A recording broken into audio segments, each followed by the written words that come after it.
बिस्मिल्लाहिर्रहमानिर्रहीम। इय्याका नअबुदु व इय्याका नस्तईन। एक तो चेंज मैं यहाँ से स्टार्ट करूँगा कि मैं यहाँ नीचे से बोलूँगा, ऊपर नहीं जाऊँगा।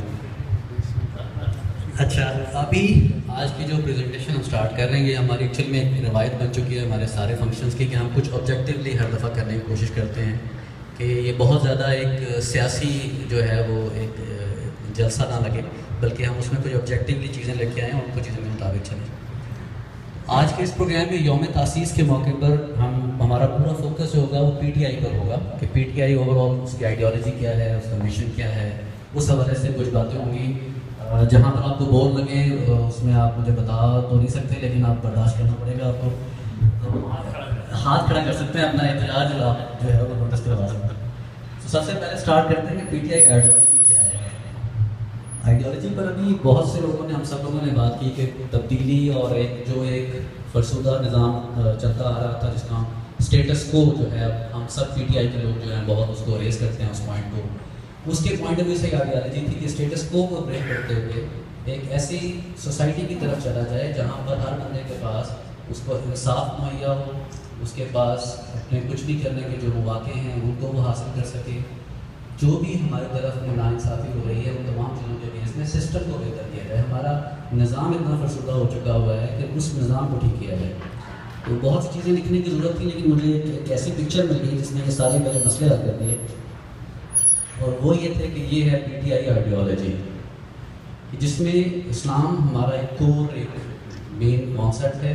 हमारा मेन जो हमारे कॉन्स्टिट्यूशन में भी जो है तमाम चीज़ें इस्लाम की बेस पर होंगी, और उसके अलावा ये तमाम चीज़ें जितनी भी आती हैं हमारी इंसानियत है, इसमें खुशहाली है, मसावत है, गैर जानकारी है, कि एक ऐसा मुआशरे जो है उसकी तरफ चला जाए जिसका जिक्र डॉक्टर ज़ुबैर साहब ने भी किया कि हम खुशहाली की तरफ, सादगी की तरफ, इंसानियत की तरफ, इन तमाम चीज़ों पर मुआशरती जो हमारे इक़दार हैं उनकी तरफ चलें।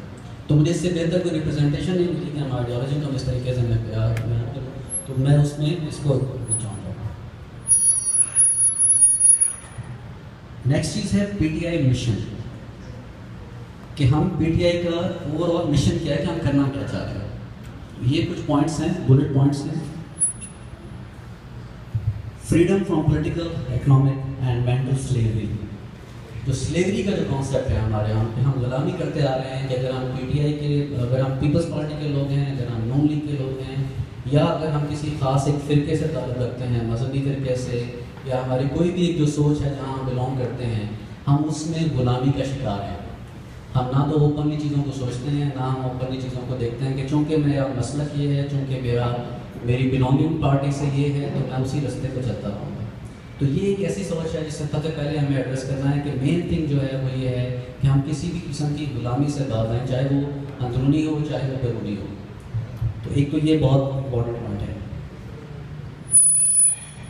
फ्रीडम फ्रॉम इनजस्टिस, बहुत दफ़ा उस पर बात हो चुकी कि मेनली हम चीज़ ही इस पर आ चुके हैं कि जस्टिस जो है वो एक तो बहुत रैपिड जस्टिस अवेलेबल होना चाहिए। इसके लिए आपको बता दें कि केपीके में इस वक्त मोबाइल कोर्ट्स का जो है इजरा हो चुका हुआ है कि बसेस के थ्रू लोग जो हैं वो मोबाइल कोर्ट वहाँ पहुँचती है लोगों तक, और वहीं पर मसाइल को हल किया जाता है। Freedom from poverty, increase in income, ये भी एक पूरी की पूरी, ये मैं जितनी भी चीज़ें भी आपको बयान कर रहा हूँ, यहाँ मेंशन कर रहा हूँ, ये वो चीज़ें हैं जिस पर पीटीआई ऑलरेडी काम कर रही है। इस पर तमाम चीज़ें अवेलेबल हैं कि इन रस्तों पर और इन गाइडलाइंस पर काम किया जा रहा है। Freedom for unemployment, freedom from homelessness, freedom from illiteracy. Illiteracy पे मैं यहाँ पर ज़्यादा रुकूंगा, यहाँ पर अभी उन्होंने भी बात की, हमारे जो एमपी साहब थे उनकी तरफ से भी और बाकी लोगों ने भी बताया कि यहाँ पर जो एजुकेशन है इस पर बहुत ज़्यादा फोकस है, और बहुत सारी चीज़ें जो हैं वो अभी हमें सिर्फ एक सूबे में हुकूमत मिली है केपीके में, जहाँ पर हम एक डिफरेंस क्रिएट कर सके हैं। और जनरली जो ओवरऑल जो कॉन्सेप्ट था वो पूरे पाकिस्तान के कॉन्सेप्ट के पॉइंट ऑफ व्यू से चल रहे थे, लेकिन अभी एक सूबा मिला है तो वहाँ पर एक तो ये किया गया है कि जो निसाब तालीम है वो सेम किया गया है, जिसका वो जिक्र भी कर रहे थे कि अभी तमाम जितने भी स्कूल्स हैं, गवर्नमेंट हैं या प्राइवेट हैं, उनमें एक निसाब जो है वो शुरू किया गया है। और बहुत बड़ी एक कैंपेन चलाई जा रही है जिसमें बच्चों को स्कूल जो है एनरोलमेंट करवाए जा रहे हैं। तकरीबन 3 लाख के नज़दीक लोग जहाँ जा चुके हैं।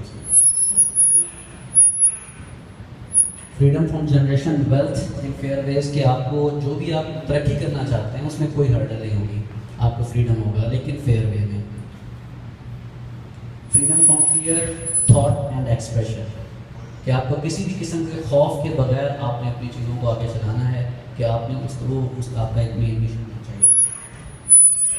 जेंडर एम्पावरमेंट जिसमें लेडीज़ के पॉइंट ऑफ व्यू से बहुत ज़्यादा काम हो रहा है। अगर आप फौजिया कसूरी साहब का डेफिनेटली आप सब लोग जानते हैं, वो इसी पर्पज़ के लिए अपॉइंटेड हैं, इसी एरिया के लिए अपॉइंटेड हैं कि जो वुमेन एम्पावरमेंट और तमाम एरियाज़ में बहुत जहाँ पेशानी से काम कर रही हैं और बहुत अच्छा काम कर रही हैं।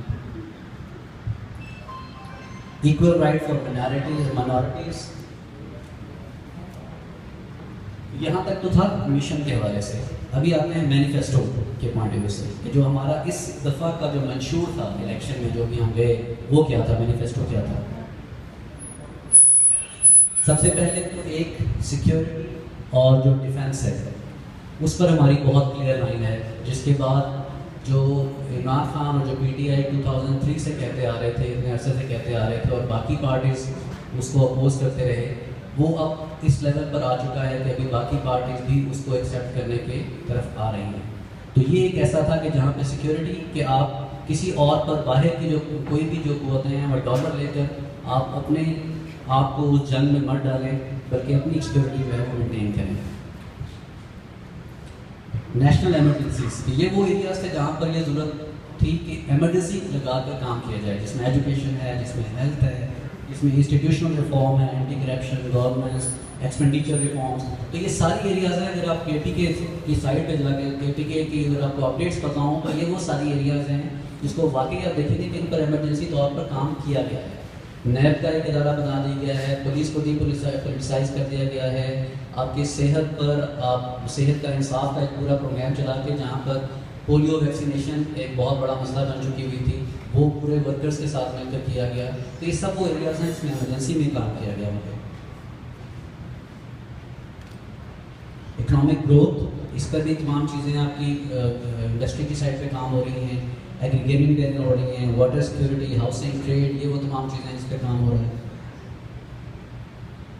Judicial system, right for information act, youth empowerment, overseas Pakistanis, transportation, environment protection and conservation, gender policy जो है आपकी, माइनॉरिटीज़, ये वो सब एरियाज़ हैं। ये जो मैं आपको भी बता रहा हूँ ये वो हैं जो मैनिफेस्टो में रिलेटेड थे कि मंशूर से इलेक्शन से पहले के।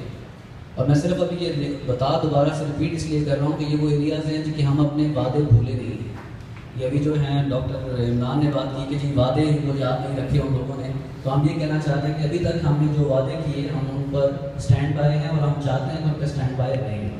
हमारी तरफ से भी जो भी रिक्वेस्ट भी थी इंजीनियर इफ्तिखार चौधरी साहब से भी कि वहाँ जाने के बाद भी अपनी तमाम बातें, तब्दीली का जो वादा है और जितने बाकी वादे हैं वो भी याद रखें और वही हम उस पर इंश्योर करवाने की कोशिश करें।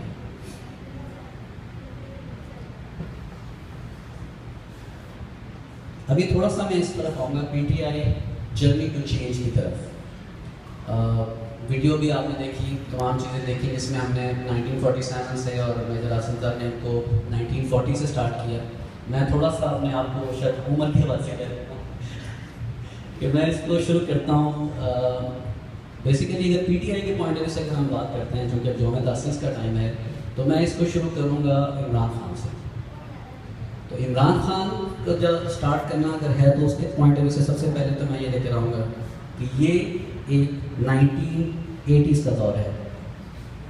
Imran Khan till end of 80s a professional cricketer, the most professional cricketer can say, and glamorous। ये एक उस टाइम का एक पूरा पोर्टफोलियो था इमरान खान साहब का 1980s के एंड तक। मैं इसको यहाँ से स्टार्ट करूँगा जो मैं इसके जो मैं तासीस के टाइम पे PTI के पॉइंट ऑफ व्यू से कि ये एक मेन एक थ्रस्ट हैं PTI के लिए, जहाँ से मैं ये स्टार्ट करूँगा। और इसकी नेक्स्ट स्टेज पे मैं लाऊँगा कि जहाँ पर उनकी मदर उनकी डेथ है और यहाँ से एक चेंज है that takes place in his life.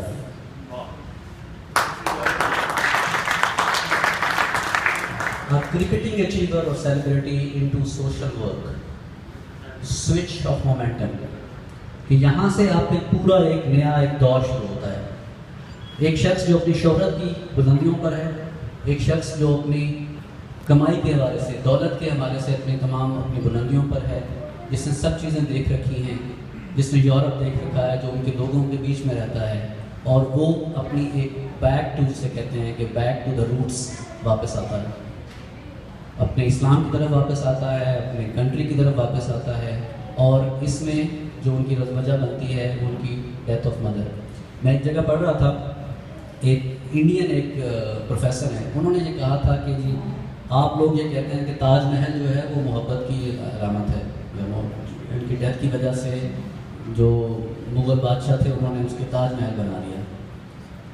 तो वो उसका ये कहना था कि अगर आपने असल मोहब्बत देखनी है तो मोहब्बत का अगर कोई शाहकार है इस पॉइंट ऑफ व्यू से तो वो शौकत खान है, कि आपकी इस डेथ के बाद आपकी जो भी मोहब्बत है, उससे अकीदत है, उसको आप इस तरीके से यूटिलाइज करें कि वो बाकी लोगों को हेल्प करे। आप ताजमहल को देखने के लिए अजूबा तो हो सकता है, लेकिन उससे किसी और की जान बच नहीं रही। तो इस हवाले से अगर आप किसी को कहेंगे मोहब्बत की एक अलामत है तो वो शौकत खान को कहना चाहिए इस हवाले से। और फिर बाकी चीज़ें कि वर्ल्ड कप को उन्होंने एक पूरा जीतने के लिए हवाले से भी, तो उनका भी अगर आप वो स्पीच भी देखें वर्ल्ड कप की, तो वो एक ऐसी स्पीच है कि जिसमें उनके बैक ऑफ द माइंड में सिर्फ और सिर्फ शौकत खान है कि ये मेरी जो विन है, ये विक्ट्री है, that will take me long to build a cancer hospital. तो वो फिर एक डिफरेंट स्टेजेस हैं। और अभी जिसमें आपकी मैं यहाँ पर इस फ़ायदा उठाते हुए कि यहाँ पर आप अपील भी करूँगा कि आप हेल्प करें कि शौकत खाना पेशावर का काम चल रहा है। तो ये जो भी हमारी रेवोल्यूशनरी स्टाइल एक चल रही है, पॉलिटिकल भी एक है, लेकिन सोशल वर्क जो है और जो इंसानियत है वो अभी भी साथ साथ खान साहब पे भी चल रही है और वो भी एक ख़ास स्टेज पे चल रही है। लेकिन साथ साथ में पीटीआई का जो वजूद है वो आ चुका हुआ है। और उसके बाद मैं एक थर्ड एरिया की तरफ जाऊँगा जो है पीटीआई जर्नी टू चेंज में, कि ये वो एरियाज़ हैं जहाँ पर के लोग मिलते गए। और यहाँ पर मैंने कुछ लीडर्स की पिक्चर्स लगाई हैं जो कि ज़ाहिर है कि बहुत ज़्यादा हैं। कुछ लोगों ने हमें एड्रेस भी किया, लोगों ने जो उनकी पिक्चर्स यहाँ नहीं हैं, मैंने कुछ सिलेक्टेड जगह पर लगाने की, कुछ सिलेक्टेड लोगों को कोशिश की। कहने का मकसद सिर्फ और सिर्फ यहाँ मैं ये कहने करना चाह रहा हूँ कि जो शख्स अकेला चला था 96 में, या बहुत से लोगों कम लोगों के साथ चला था, जिसने बहुत टफ टाइम गुजारा, जिसने कोई शॉर्टकट्स नहीं लिए, जिसको तांगा पार्टी कहा गया, जिसको बहुत से नामों से कहा गया उसको कि वो, और उसकी वजह सिर्फ और सिर्फ क्या थी कि वो एक एंटी स्टेटस को था। वो एक ऐसे सिस्टम को चैलेंज कर रहा था जिसमें ये समझ लिया गया था कि ये सिस्टम एक ऐसा है जिसको बदला नहीं जा सकता, जिसको चेंज नहीं किया जा सकता। तो उसने वहाँ पर पहला पत्थर फेंका और वो चीज़ें चलती गई और ये सब लोग उसका डिफरेंट टाइम पे पार्ट चलते गए।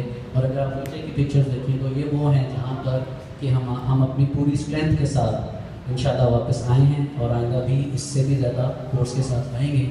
और ये मैंने अपने तौर पे भी एक हमने इलेक्शन में राब्ता मुहिम स्टार्ट की हुई थी कि हमारा जद्दा के कुछ लोगों का हमारा ग्रुप है, तो ये सब ने बनते हुए ओवरऑल जो है हम चेंज की तरफ आए हैं।